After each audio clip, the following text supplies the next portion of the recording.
What is going on, everybody? Welcome back to another week of Hero or Zero here on the Heroes for Hire podcast. My name is Shaun Meehan, and joining me, as always, is man made of jelly, Mr. Conor Lawler. Man made of jelly, Mr. How do you improv man made of jelly? Oh, hello! That kind of shit. You're wiggly. Hi everyone, I'm here again for one of Shaun's reports in which he sets me up with some sort of improv bit at the start in which nobody can ever act out. I have the utmost of faith in your ability to yes and, Conor. I'm wibbly wobbly. There we go. See, I would have accepted that. This is not good content. Well, what's Hero or Zero, Conor? What are we doing here? So Hero Zero is the show where we choose one comic book character every single week. We talk their good points and their bad points, so we generally just give you a bit of a rundown of everything to do with that character. So I normally cover DC characters, Shaun normally covers Marvel characters. That is the very first Hero or Zero of 2024. A big year. A big year for the podcast. It's when we do our global domination, as we've already planned. All been building up to this. Already building up to this. So I'm hoping, because it's a new year and your last report was Chair, fan favourite Chair, by the way. I've heard from a lot of people. The worst character we've ever done. Chair is the best hero that's ever been covered. It ruined my Christmas, to be honest. Hey, I couldn't stop thinking of Chair. That's lucky. If you haven't listened to the Chair report, I would recommend going back to listen to that now. It was 2 weeks ago. A genuine Marvel character who is just a Chair. But Shaun, brand new year. Yeah. Brand new you. I'm assuming the reports have changed. Maybe they've upgraded. Maybe you're a changed man in some sort of way. We can see. You'll be the judge. But I decided there's no way you can get mad at me for this one, because this one was suggested ages ago as a character that I should do. This is a character from Marvel Comics, from the X-Men, called Glob Herman, Conor. Now, for the sake of the rest of the report, I need you to look up a picture of Glob Herman. Because that will... I need you just to imagine that this man is experiencing all of the things that I tell you Maybe about. You send me the best photo you think sums him up in the best way. Sorry, I forgot you don't know how to spell. That's absolutely fine. So, Glob Herman, and my Jellyman bit at the start there, that's actually kind of relevant. Oh, fantastic. I thought that was a terrible joke you were doing. No. We're continuing it on. Oh, fantastic. Good. That's after cheering me up. Glob Herman's mutant power is that he is made of an extremely flammable paraffin wax. Oh my God. So he's just a big pink blob walking around with a skeleton and eyes and a brain and intestines. I'm going to throw up. Yeah, this is the worst. How have we gone from... You said to me you've changed. No, I said you be the judge. This is... You've got off the rails in the last few months. And I've run out of characters. I'm seeing a man, yes. You can see his whole skeleton and all of his organs inside him, but he's in a pink jello that's see-through. Exactly. That's fantastic. Extremely flammable bioparaffin. And so that I just need you to know that. He didn't always look like that. He was born a normal boy. He grew up with a normal father who hated mutants, to be fair. So... Glob reached adolescence and his mutation developed, and this is what he mutated into. When Glob mutated, his father started lashing out at him, treating him as a target to take out his anger on. Then, one night, his mother snuck him out of the house and drove him to Westchester and left him there. Westchester is where Xavier's Home for Gifted Youngsters is based. So she was like, look, Professor X will look after the kid because his own father hates the fact that he exists. Surprisingly common mutant backstory, to be fair. I mean, I feel like that's every mutant backstory. Yeah, but the thing is that when Glob arrives, he's been raised his whole life to hate mutants. Oh. So he was raised to hate his new classmates, essentially. And it took him a long time to settle in until eventually he did realise that this was where he belonged among people who accepted him despite the fact that he was a big pink paraffin wax monster. And wait, hang on, sorry. Yeah, he looked like that. Yeah. and he was the one doing the hating in the school. It's a weird high horse situation here. It's a Bertie Big Bollocks to walk in and go, I'm going to be the one judging others, and I look like this. Pick your battles, my friend. It's like walking in and you are the ugliest creature of all and being like, all these fucking ugly pricks, and they're not cool enough to hang out with me, I'll tell you that. Yeah, like he had no leg or jelly substance to stand on. Is it a leg? He's got a bone.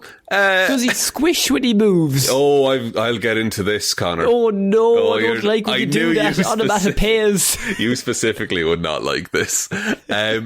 So, fueled by... He eventually realised where he belonged, but he switched around to hating humans now. He was like, humans ostracise me, they treat all mutants as different. So he ended up joining the Omega gang, led by Kid Omega, who we talked about when we had friend of the show Adam on Hero or Zero. Talked about Kid Omega, basically a young upstart mutant rights activist, but takes it too far most of the time. So they made their own stand for mutant rights, attacking humans who they thought had murdered Jumbo Carnation, who is a mutant fashion designer. Just a very fun name that I wanted to throw in there. Jumbo Carnation. Jumbo Carnation. Me at the Chelsea Flower Show, lads. Jeez, that's a... What a Jumbo Carnation. So the gang also later participated in the slaughter of a group called the U-Men. Now, the B-Men. U-Men. The letter U. The U-Men. No. The letter U hyphen men.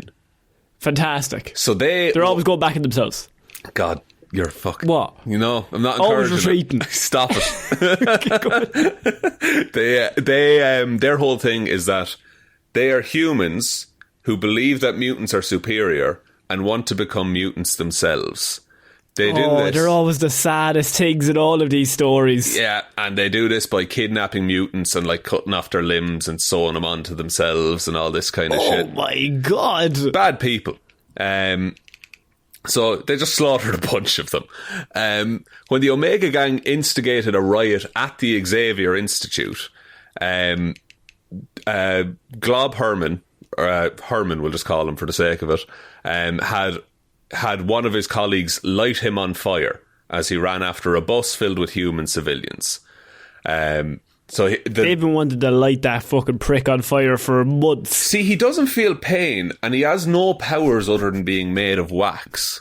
So he feel emotional pain? Constantly. God, well, good. He deserves that.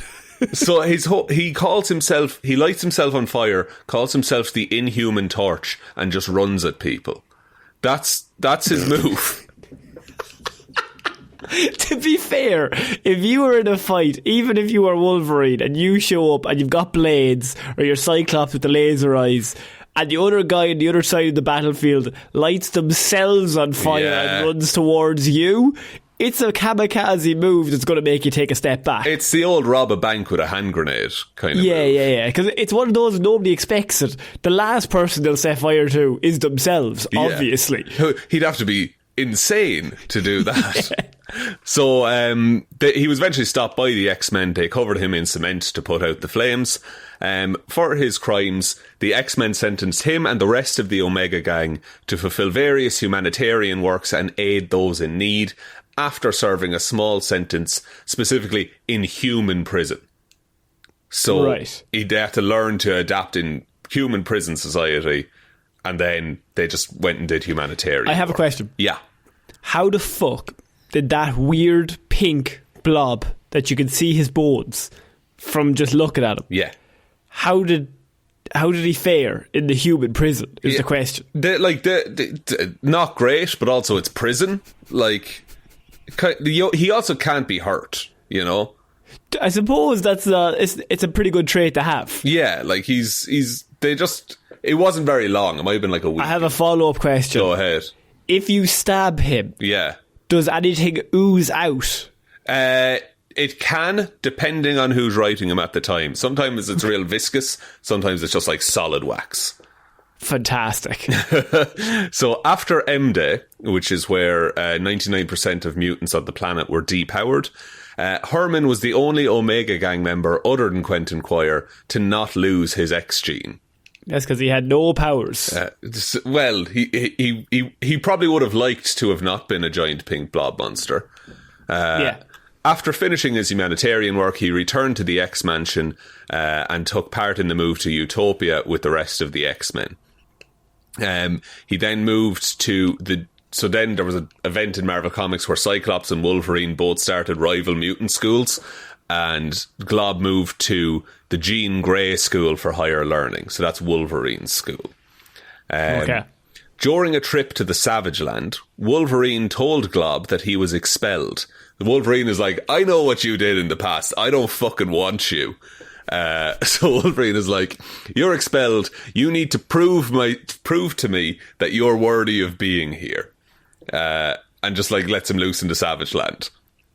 However, Glob... By the way, could you explain Savage Land? Do I have to? Might not know? I was hoping you'd just let me gloss over it. Well, the thing is, I know what Savage Land is, but the issue is people might not know, and you're telling them about a pink blob man made of wax running into Savage Land. Yeah, so the Savage Land is a section in the North Pole. And remember, this is all canon and Marvel. This is... You like your Avengers movies in real life, this is exactly what happens in the comic books. This is real and true, and they often go there. It's a segment in the North Pole where dinosaurs still exist, and it's like a tropical jungle. Any further questions? Well, I suppose one question would be, is it unfair to send the big pink blob monster into... To me, he looks like Mr. Blobby. He's very like Mr. Blobby. And you send him into the dinosaur-infested forest. Well, he ends up actually stopping Sauron, who is one of your favourite Marvel characters. Sorry, the dinosaur man. The dinosaur man. The man who... Not Sauron from Lord of the Rings. Sauron the dinosaur man. The man who is a werewolf, but instead of turning into a wolf, he turns into a dinosaur. Of course he does. I mean, that makes logical sense. This is all Marvel canon. So he helped defeat Sauron. That meant he earned Wolverine's trust, was allowed to continue at the school, eventually graduated to official X-Men status. So he's on the team. He's one of the X-Men. Mean, they were searching for people, and that's it. Like, they've gone from Wolverine to this fucking blob. 99% of mutants are gone. There's literally... The team is like, there's 7 slots, and they've 6, and he's the only one left standing on the opposite side of the field, and they're just like... Yeah. We could do it with 6, right? That'll be... We could just do 6. Could we not do 6? Oh, fuck. I suppose we may say yes to him. He's standing there staring at us. So the next thing then is an event called X-Men Disassembled. Basically, an evil clone of Cable comes back, starts calling himself X-Man, and starts remaking the world in his image. When he realised that his vision of the world would never come about with the team of X-Men around, X-Man made all of his enemies vanish in an instant, including Glob. What did Glob do? He was just one of the X-Men at the time. I'm just thinking of what you say fuck me for? I just woke up. What did I do? What did I do? So then it leads into, there's a parallel universe storyline called Age of X-Man, where... I'm very interested to know how you're going to differentiate between X-Man and X-Men. This is going to get confusing. Can I do this? Hang on. X-Man is called Nate Gray. That's his name. Fantastic. So, Nate Gray has created a universe where mutants are the dominant species. They all live together in harmony. They just learn to control their powers, and they do peaceful work throughout cities, helping things run, looking after civilians, all that kind of thing, right? Glob is just going to school in this city. The only thing is that Glob is the only one who can remember what happened before. Because they gave him the horrifying memory. He has the memory of him and all of the X-Men being defeated by an enemy they have no hope of conquering. The most traumatic memories they could give a fucking blob. Yeah. And Glob, like, is also, he's bullied in this new universe. Of course. Like, no one a few people do like him. But Glob remembers, and then anytime anyone starts causing trouble or starts rising up, they're taken away, and then everyone's memory is erased, and it's like they never existed. And Glob has lost several friends. I mean, friends is a very strong term for this fucking blob. Well, he's running out of friends is the thing, because they keep getting taken. And he doesn't even try to, like, save them using all of his powers. Well, he's not sure if what he remembers is actually real, because everyone else seems to just go along with this new world. This is the start of several movies. I'm pretty positive. And he like has this awakening. Eventually he realises that it's because whatever brainwaves they're using to brainwash everyone and make them all think this is okay, it can't get through the wax coating around him.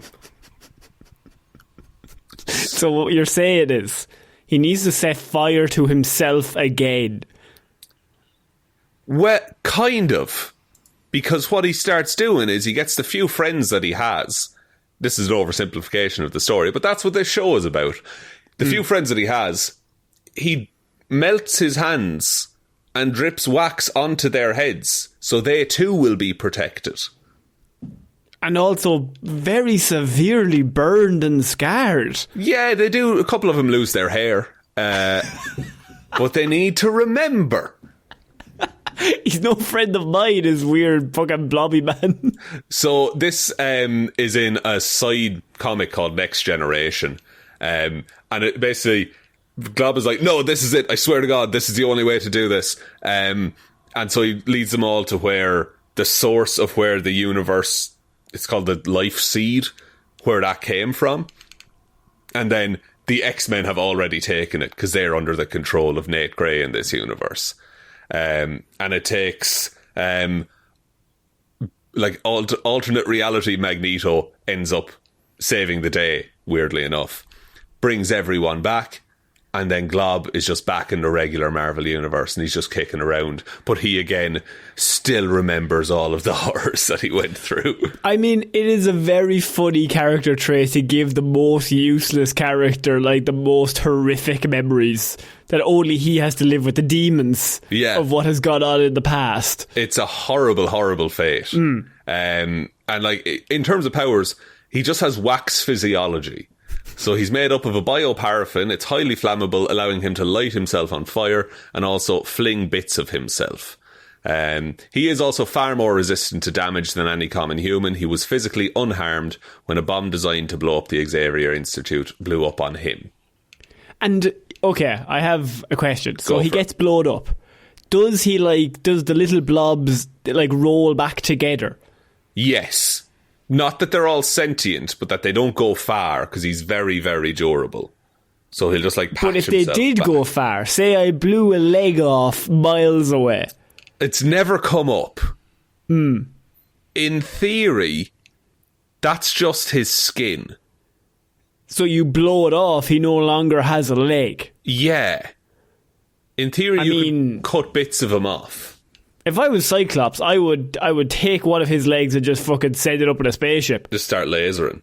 Just start lasering off and then putting them in different spaceships, go to different planets. Yeah, but he's not that much of a threat that you would need to do that, sure. Just to fuck around with him, though. Just a general bully of a situation, just because I don't like him. See, now you're back on the team of bullying Glob. Yes! I can't sanction this, He's a weird, freaky character, sets himself on fire and runs at people. He starts off bad, but then he becomes good. He's an X-Men. Yeah, I think he joins the X-Men because there's nobody left. Yeah, and he's still an X-Men. He doesn't do much nowadays. That was his main story. Okay, he was only in that. Tough character to write for when, like, nothing can harm him and he can harm nobody. Yeah, and it's like he's the main character in a side story in a parallel dimension of another story. Yeah, like he's not He's not killing Spider-Man anytime soon. Ooh, well, okay, so then I have a question. Is that Glob, what's his name? Glob Herman. Glob Herman. He was literally, he was named Glob by his parents. No, his real name is Robert, but he calls himself Glob because he's a big glob. I suppose. Okay, so Glob Herman versus Chair. Who wins? Chair. How? Because Glob would set himself on fire and then trip over Chair. Oh, die. Yeah, and then break his own neck. Yeah, he'd $1 million baby himself is what would happen. He can't even be harmed, but he still somehow $1 million babies himself. Yeah, he's got 8 inches of wax around every side of his neck. We never really touched on it in the Chair report, but does everybody who faces Chair $1 million baby themselves? I think if the fight goes on long enough, that's the natural progression of what would happen. You just need one person to push them, and eventually they will $1 million baby themselves. Yeah, now last time we saw Chair, he was chained to a wall for everyone else's safety, so it's possible people wouldn't trip over him. But you could still trip into the wall, though. That's true. But is that wall that you're taking on then? No, I know. You're tripping up into the direction of the wall, into Chair. Ah, I see. And Chair is there ready and waiting to snap. And Chair is obviously ready to pounce, ready to take out anybody that comes near him or falls into the wall nearby. I think that's exactly what would happen in this situation specifically, Conor. Is there anybody that Glob could beat? Oh, he can beat lots of people. Who? Give me a minute. Name one person that he could beat. A child. He could kill a child. He did kill those regular humans one time. He would fuck up a child, lad. He would absolutely wreck a baby. He would do damage. Yeah, he'd do damage to a baby. Like, the baby'd be lying there, he'd set himself on fire. It's game over. Anyone weak to fire, like is... Okay, so hang on. Bugs... Bug creature, frog, toad. Toad he could probably take on, yeah? I'd say he could take on Toad. Weak to fire, Marvel. I wonder, we can do, like, Venom is weak to fire. Are you saying Glob would beat Venom in a fight? I'm not saying that, I'm just saying Venom's weak to fire. We're just saying he's weak to fire. I mean, all the evidence is there, make the dots yourself. Okay, so Marvel Wiki has it broken down by category, fire weakness. A lot of these are just humans. Yeah. Weak to fire, Nick Fury. Well, yeah. I mean, of course. I'd say he's also weak to, I don't know, bullets, maybe explosions. The Encanto. He could beat Encanto. We've talked about Encanto before. What's Encanto? How do you not remember Encanto, the living mummy, Conor? Oh, yes! I do.